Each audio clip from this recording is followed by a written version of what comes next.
В России запретят анонимно пополнять электронные кошельки. Соответствующие поправки в закон о национальной платежной системе одобрил Совет Федерации. Теперь документ должен подписать президент. Закон вступит в силу после официального опубликования. Речь идет о таких системах, как Kiwi кошелек, Яндекс.Деньги, WebMoney, PayPal и другие. Теперь для пополнения анонимных электронных кошельков нужно будет использовать банковский счет. Ранее такого требования в законе не было, а клиенты сервисов могли пополнять кошельки наличными через платежные терминалы и офисы операторов сотовой связи. Эти поправки внесены по просьбе Росфинмониторинга, поскольку до сих пор электронные кошельки могли использоваться для финансирования наркоторговли или терроризма. В марте президент Владимир Путин подписал закон, который допускает снятие наличных денег с анонимных предоплаченных карт при условии прохождения клиентам упрощенной идентификации. Тем временем микрофинансовые организации за первый квартал 2019 года закрыли треть офисов из-за ужесточения требований Центробанка. В обзоре регулятора говорится, что следующий раунд усиления контроля за микрофинансовыми организациями сократит рынок еще вдвое.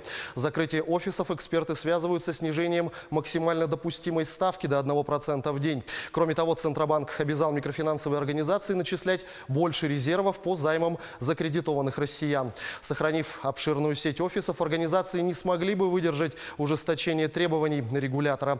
Новые нормы вынудили микрофинансовые организации оптимизировать расходы, закрывать офисы и переводить большую часть общения с клиентом в онлайн.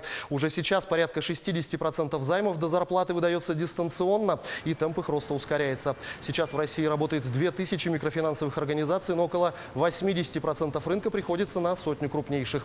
А 26 июля Совет Федерации принял закон, запрещающий микрофинансовым организациям выдавать займы под залог жилья.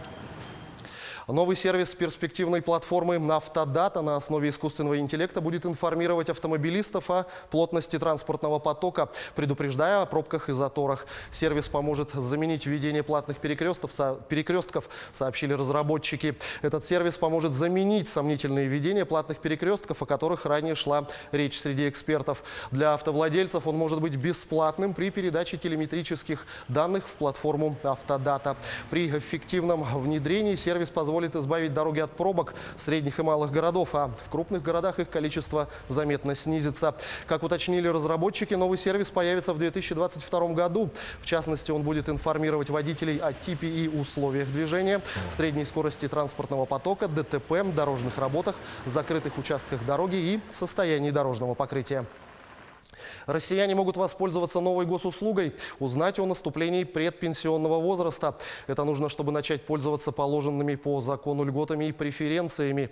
Напомню, понятие «предпенсионер» появилось после вступления в силу закона о поэтапном увеличении пенсионного возраста. Предпенсионный возраст наступает за 5 лет до выхода на заслуженный отдых. Для предпенсионеров, напомнили в Пенсионном фонде России, сохраняются меры соцподдержки, ранее предоставляемые по достижении пенсионного возраста. Это бесплатные лекарства и проезд на транспорте, скидка на оплату капремонта и других жилищно-коммунальных услуг, освобождение от имущественного и земельного налогов.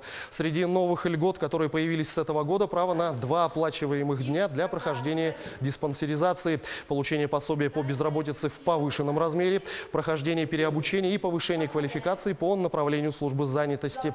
Также введена ответственность работодателей за увольнение работников предпенсионного возраста или отказ в приеме их на работу по причине возраста. На этом у меня пока все. Оставайтесь в курсе экономических событий на Якутия-24.